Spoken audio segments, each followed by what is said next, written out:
Every day during your usual routine, you most likely witness some type of words or drawing scratched or scribbled on a wall.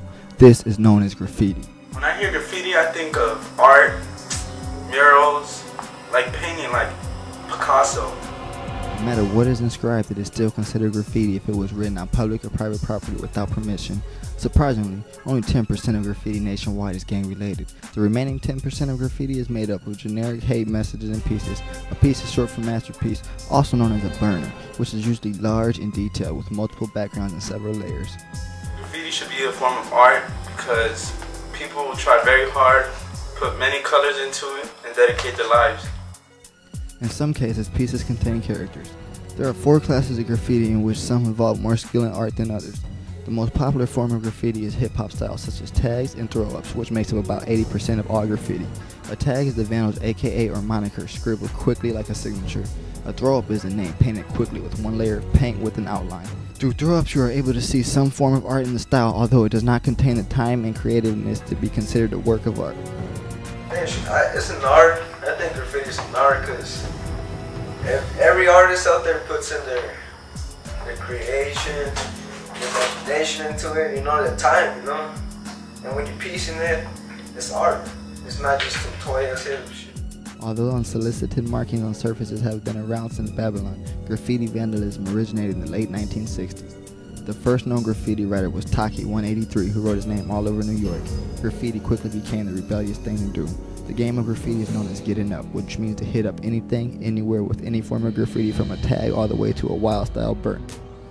Yes, I do graffiti, and I'm an atomic winner.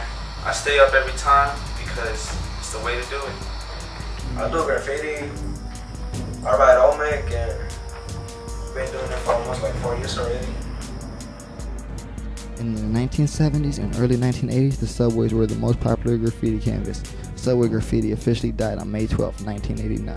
Now cars with graffiti are usually taken off the line and buffed clean before anybody can see it.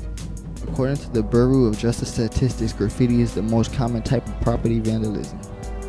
Graffiti artists see what they do as making the city brighter and more attractive, while others who oppose graffiti see it as destroying the city and scaring people away from graffiti-stricken areas. It's considered a form of art because it's something you create, you got your own skills, everybody got some skills, and you use your creation and shit, take your time. Some people participate in graffiti for revenge on the world for the oppression it has caused. For others, it is entirely for the satisfaction of creation in the form of art. For most, it is a game of getting up and seeing how much you can paint and what you can get away with. I choose to do graffiti because it's in my soul and I need to, or else I don't know what I would be doing. They're trying to get up, trying to get their fame, trying to do anything possible to be recognized. There's nothing else to do.